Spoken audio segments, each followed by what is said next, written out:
Ce matin, le titre du message est celui-ci: Dieu agit au-delà de ce que nous pensons.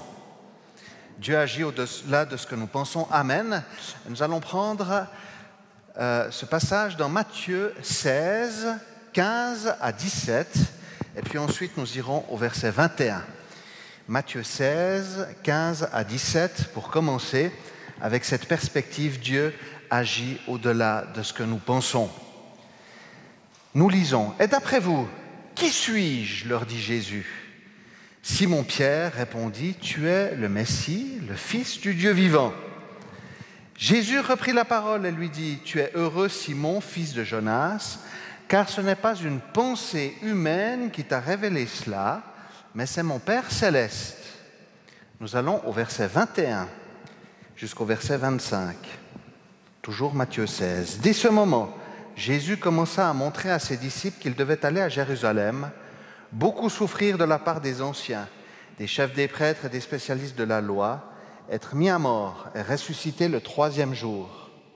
Alors Pierre le prit à part et se mit à le reprendre en disant: « Que Dieu t'en garde, Seigneur, cela ne t'arrivera pas. » Mais Jésus se retourna et dit à Pierre: « Arrière, Satan, tu es un piège pour moi, car tes pensées ne sont pas les pensées de Dieu, mais celles des hommes. » Alors Jésus dit à ses disciples: « Si quelqu'un veut être mon disciple, qu'il renonce à lui-même, qu'il se charge de sa croix et qu'il me suive.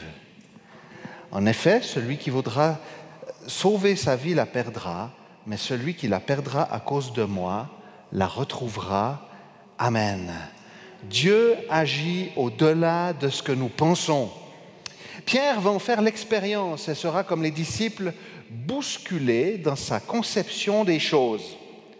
Pierre vient de faire une confession magistrale à Jésus. « Tu es le Messie, le Fils du Dieu vivant. » La base est posée en fin de compte.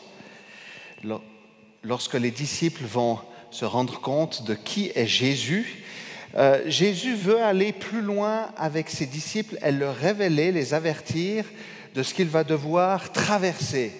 Jésus avertit ses disciples de sa mort. Et vous pouvez imaginer que l'incompréhension générale est totale.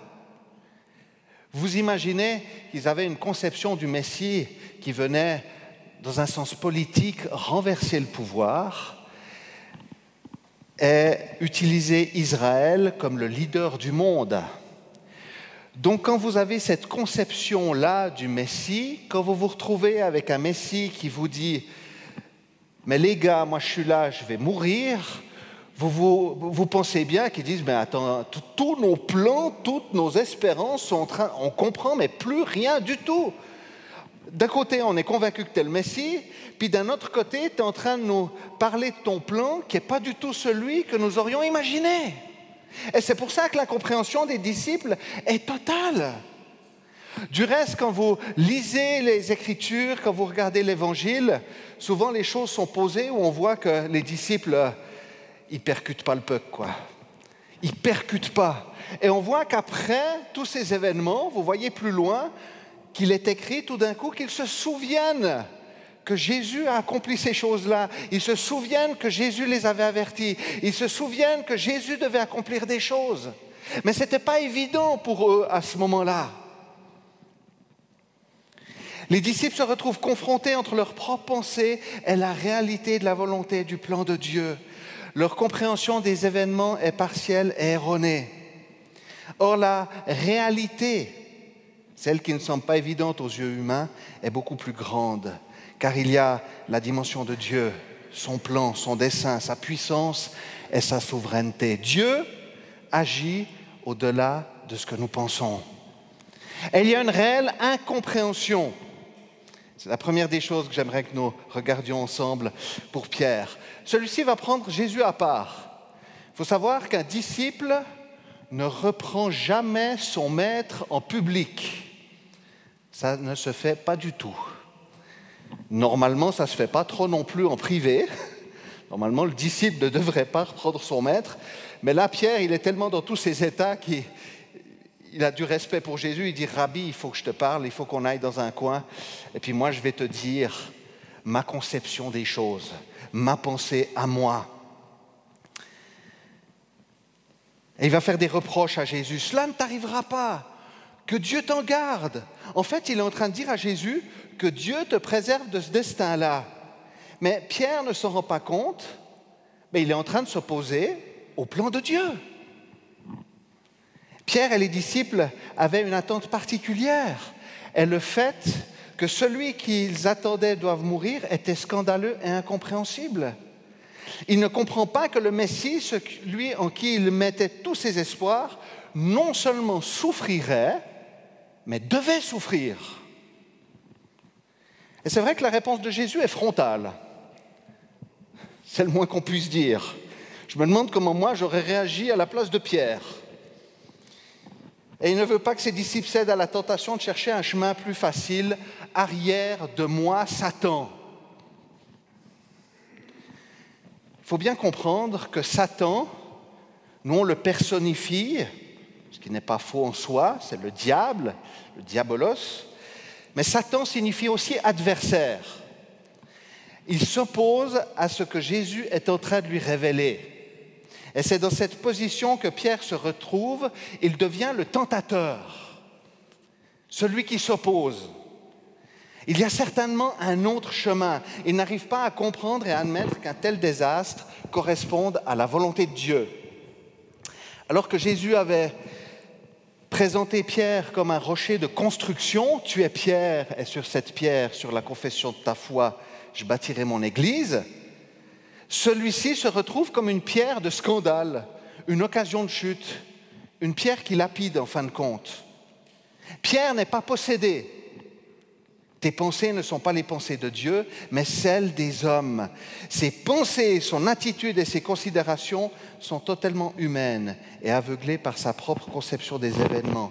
Pierre y est allé de sa propre impulsion. Vous savez ce que Jésus lui dit en fait littéralement ? Tu ne penses pas les choses de Dieu. Tu ne penses pas les choses de Dieu, mais tu penses les choses humaines. Et nous sommes conditionnés par ce que nous voyons, par les événements que nous traversons, et ne comprenons pas toujours le pourquoi du comment. Il y a des événements, des situations, des imprévus qui semblent contrecarrer nos plans et nos pensées. La finalité et le sens nous échappent. Or, Dieu agit au-delà de ce que nous pensons. Nous aimerions bien avoir réponse à tout. Nous essayons de justifier, de trouver une raison spirituelle, souvent en pointant du doigt le diable, son opposition et ses attaques contre ceux qui veulent faire la volonté de Dieu. Et ce n'est pas forcément faux, mais que nous dit Jésus dans cette situation ? Et c'est exactement ce qu'il va faire avec ses disciples. Les disciples n'entendent pas que derrière la mort, il y a la résurrection. Les pensées arrivent parfois en nous dans tous les sens. Il est important de pouvoir les évaluer, les confronter, les discerner. Est-ce une pensée humaine ou une pensée de Dieu ? Et cela demande de prendre le temps de discerner. Ne laissons pas nos incompréhensions obscurcir notre espérance. Parfois, nous avons tellement la tête dans le guidon. On vit les tempêtes de plein fouet. Et nous ne voyons plus l'espérance qui se trouve derrière la tempête. Et c'est ce que les disciples n'ont pas compris en ce moment-là. Ils ne voient pas que par là où doit passer Jésus. Après, ce sera le fondement de toute chose. L'œuvre de Jésus-Christ à la croix, et ce n'est pas rien, les amis. Et ce n'est pas pour rien non plus que Jésus a eu de l'opposition. Il avait une mission et il voulait s'en tenir en allant jusqu'au bout. Soyons aussi prudents dans ce que nous croyons discerner pour les autres personnes qui nous entourent et ce que nous leur exprimons. Pierre est devenu pierre d'achoppement et non pierre de construction. Paul priait pour que les pensées soient captives à l'obéissance de Jésus et la dimension spirituelle, surnaturelle est aussi nécessaire dans notre démarche de discernement. Seigneur, je te prie de renouveler mes pensées et d'avoir ta pensée. Alors que les questionnements et les incompréhensions de nos situations, de ce que le monde traverse, des catastrophes, ne nous amènent pas à la rébellion, mais à l'humilité et à reconnaître que dans notre compréhension limitée, Dieu est souverain et qu'il a le mode d'emploi. Vous êtes avec moi? Est-ce que vous êtes adepte des puzzles? Est-ce qu'il y en a parmi vous qui sont adeptes? Je vois qu'il y en a plusieurs, enfin pas beaucoup, mais ou qui étaient adeptes des puzzles. Je sais que c'était toi aussi Yves. Je sais que c'était une discipline sportive à l'époque, en tout cas quand j'étais enfant. Je me souviens dans le salon d'une de mes tantes, il y avait des cadres, vous savez, avec tous les puzzles. Et c'était des puzzles à 1000 pièces minimum, vous savez, le genre de casse-tête où, elle venait de la Chaux-de-Fonds, donc vous savez, les hivers sont longs. Donc ils avaient le temps de... Et puis ils collaient cela sur une immense plaque, et puis ensuite ils les accrochaient, et puis ils montraient, c'est 1250 pièces, eh ben dis donc, heureusement que tu avais la photo, vous savez, la photo. Dernièrement, on m'a demandé de faire un puzzle dans une des formations que je faisais, donc il y avait des pièces de puzzle, il n'y en avait pas beaucoup, il y en avait une douzaine, et on ne nous a pas dit la forme que c'était. Mais je peux vous dire, le casse-tête, à un moment donné, j'avais envie de prendre les pièces de puzzle et les jeter dans la pièce, parce que j'arrivais pas. Et il en est de même pour nous. Souvent, on arrive à prendre des pièces de puzzle, vous savez, celles qui font le bord. Et on arrive à peu près à discerner, à se dire, voilà un petit peu le plan. Mais dès qu'on commence à aller dans le détail, on voit qu'on est un petit peu perdu. Et c'est parfois aussi comme ça dans nos propres vies. On voit le détail de ce que on voit les contours de ce que Dieu aimerait faire avec nous, mais on n'en saisit pas toujours les détails, en tout cas pas aux premiers abords. Les disciples avaient les pièces du puzzle, mais n'avaient pas le mode d'emploi.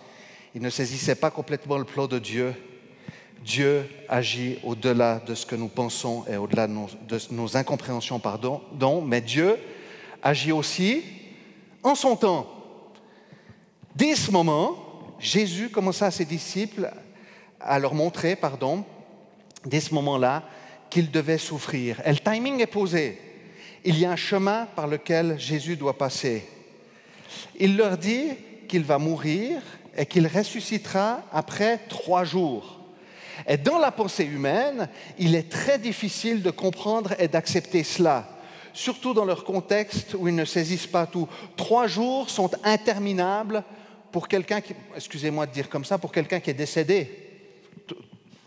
3 jours, on a plusieurs médecins, nous diront certainement, s'il n'y a plus de pouls dans l'heure qui suit, dans 3 jours, il n'y aura pas un meilleur pouls, hein.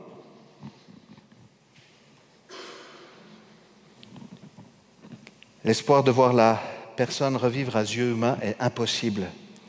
Or, le temps pour le Seigneur est différent. Il nous a dit que, et c'est Pierre qui va le dire, je pense qu'il a compris un certain nombre de choses après coup, quand il va écrire sa lettre. Il va dire ceci dans 2 Pierre 3, 8 à 10. « Un jour sont comme 1 an, et 1000 ans sont comme 1 jour. » Alors, je me dis, quand le Seigneur me dit « attends 2 minutes », mais il y a une chose, bien-aimée, que vous ne devez pas oublier, c'est qu'aux yeux du Seigneur, 1 jour est comme 1000 ans. Et 1000 ans sont comme 1 jour. Le Seigneur ne tarde pas dans l'accomplissement de la promesse, comme certains le pensent. Au contraire, il fait preuve de patience envers nous, voulant qu'aucun ne périsse, mais que tous parviennent à la repentance. Jésus avertit aussi ses disciples sur la fin des temps, leur parlant des bruits de guerre, des catastrophes. Et il le dira dans Matthieu 24, 6, « Il faut que ces choses arrivent. » Notre conception humaine du temps et des événements est limitée. Nous nous sentons pressés par le temps dans une société stressée où tout doit aller vite et se décider rapidement. Dieu utilise le temps et pour lui, le temps est différent parce que sa vue est totale. Force est de constater que notre vision des événements est souvent partielle. Mais ce n'est pas parce que nous ne voyons pas que Dieu n'est pas à l'œuvre. Si le Seigneur n'est pas encore revenu, si des promesses ne sont pas encore réalisées, c'est qu'il y a des événements qui doivent encore se produire. Ici, pour Pierre, d'autres personnes doivent venir à Christ et le suivre. Jésus explique à ses disciples, s'il doit mourir, c'est pour nous sauver.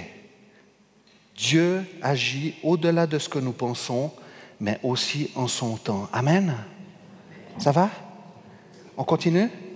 Je vous raconte une histoire. Vous aimez bien mes petites histoires. La semaine passée, j'ai pris mon jour de congé pour amener mon fils dans le sud de la France, vers ses grands-parents qui étaient eux aussi en vacances. Nous avons pris l'avion. Alors pour aller, c'était super. Nous sommes partis tôt le matin et nous sommes bien arrivés. Et je devais rentrer lundi soir. Donc j'avais préparé tout mon petit programme. Mon jour de congé là, ensuite mardi, voilà, j'ai mes rendez-vous, j'ai calé tout ça, etc. L'après-midi, je vais à l'étape. Ensuite, le soir, j'ai la réunion de prière. Le matin, j'avais quelque chose aussi, des choses à faire. Et puis, j'arrive à l'aéroport comme un grand et je vois sur mon portable, c'est mis avion en retard. Je dis, bon, ça commence bien. Par contre, sur le panneau à l'aéroport, je ne vois rien du tout. Je vais demander à quelqu'un au guichet qui me dit, oui, alors, on n'est pas au courant, mais ce qui compte, c'est ce que vous avez sur votre application. Et puis, de fil en aiguille, je ne vous fais pas toutes les minutes d'attente et tous les questionnements, mais on nous annonce que l'avion est tout simplement annulé. J'étais un petit peu contrarié parce que je disais, mais punaise, mais c'est pas possible, j'avais tellement tout planifié. Et puis, ils coupent votre billet, vous n'avez plus rien. Hein. Et puis, j'entendais d'autres qui disaient, oh, puis il n'y a même pas d'avion demain matin à 7 heures, parce que je me disais, s'il y a un avion à 7 heures, je vais pouvoir aller rapidement et faire tout ce que j'avais prévu. Le premier avion était à 17 heures le lendemain. Je rentre à l'hôtel et puis on m'avertit, j'ai pu reprendre la chambre que j'avais, là où étaient mon fils et mes parents. Et puis on m'annonce que le lendemain matin, très tôt le matin, il y aura un réparateur pour la clim, parce qu'en plus il n'y avait pas de clim, donc la contrariété était à son maximum. Vous savez, quand vous êtes contrarié puis qu'en plus il fait chaud, vous avez la fumée qui sort par les oreilles et par les narines aussi. Et puis le matin, j'ai le réparateur qui vient, puis on commence à discuter, etc. Puis il me dit, mais vous, qu'est-ce que vous faites dans la vie? J'ai fait, oh, mauvaise question, Callaghan. Je dis, je suis pasteur. Puis il dit, vous êtes curé? Je dis, ouais, un curé marié. Oui, je suis pasteur. Puis il dit, oh, vous savez, moi, je ne crois pas dans le curé, je ne crois pas dans le pasteur, je ne crois pas dans la religion, je ne crois pas en Dieu. Bon, d'accord, ok, pas de souci. Enfin, pas de souci, oui, c'est un souci, mais vous avez le droit de le dire. Puis on continue à discuter, puis voilà, sur des choses de la vie, etc. Puis en partant, il me dit, alors mon curé, au revoir. Puis moi, pour rigoler, je lui dis, au revoir mon fils. Allez comprendre où des fois il y a des trucs qui sortent. Et puis il me dit, parce que je vais devoir me confesser. Et là, je me sens poussé par le Seigneur, vraiment, je pense. Et je commence à discuter avec lui. Et je lui dis, non, vous n'êtes pas obligé de vous confesser à moi, par contre, vous pouvez vous confesser au Seigneur. Et il me dit, mais il y a beaucoup de travail avec moi, je dis, vous inquiétez pas. Et on commence à discuter. Je lui dis, mais vous savez, premièrement, ce qui compte, c'est votre relation avec le Seigneur, avec Dieu.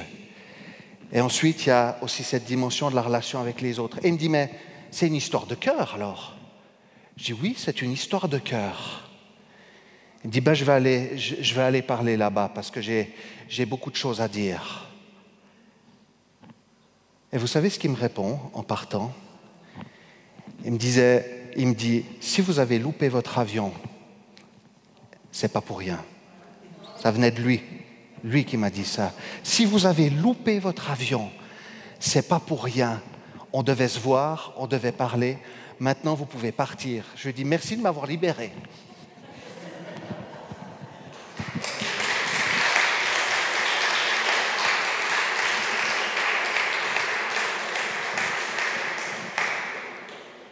Que la gloire revienne au Seigneur. Vous savez, même dans notre propre timing, nous, on a nos timings. On est tout le temps pressés. Parfois, il y a des circonstances qui sont là. Saisissons-les. Des fois, on se met dans des tels carcans, dans un tel système de pensée. Jésus, ce que j'aime, c'est qu'il était simple. Je ne sais pas si vous avez vu la série The Chosen. Alors, je sais qu'il y en a qui ont peut-être certaines idées sur cette série. En tout cas, moi, je peux vous dire qu'elle m'a beaucoup interpellé. Je vous encourage à les regarder pour celles et ceux qui ne savent pas quoi faire pendant leurs vacances. Parce que c'est vraiment parlant. On voit aussi la simplicité de Jésus. Et je vois comme ça Jésus aussi dans l'Évangile qui allait à la rencontre des gens et qui prenait le temps qu'il fallait.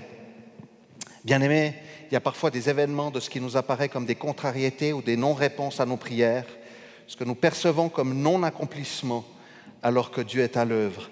Alors que les événements semblent nous échapper, Dieu agit au-delà de ce que nous pensons en son temps. Suivre Jésus, c'est se démarquer de la pensée du monde. Sa puissance est à l'œuvre et j'aimerais terminer avec cela.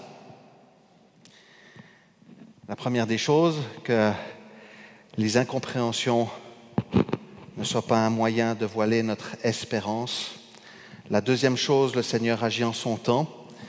Et la troisième chose, suivre Jésus, c'est se démarquer de la pensée du monde. Sa puissance est à l'œuvre. La pensée de Dieu se confronte à celle du monde. La prédication de la foi est une folie, nous dit l'apôtre Paul dans les Corinthiens. Pourtant, cette folie est la puissance même de Dieu. Cette folie de la croix est la puissance même de Dieu.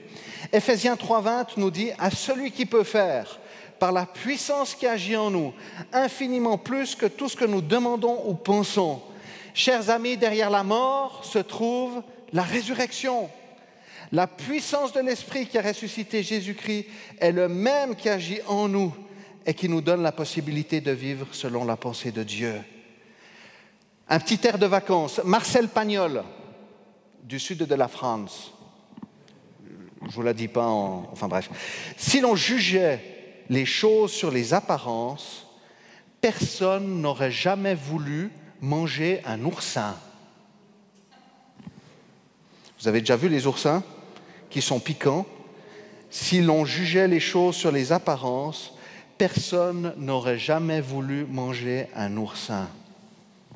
Derrière la mort, il y a la vie. Derrière la perdition, il y a le salut. Derrière la transgression se trouve le pardon. Derrière le désespoir se trouve l'espérance. Les apparences sont trompeuses. La réalité de Dieu est plus grande que ce que nous voyons et pensons. Suivre Jésus nous fait participants de son œuvre. Notre marche et nos perspectives avec Christ sont renouvelées. Il agit au-delà de ce que nous pensons, que nos incompréhensions n'obscurcissent pas notre espérance. Dieu agit en son temps. Suivre Jésus, c'est se démarquer de la pensée du monde. Sa puissance est à l'œuvre. Amen.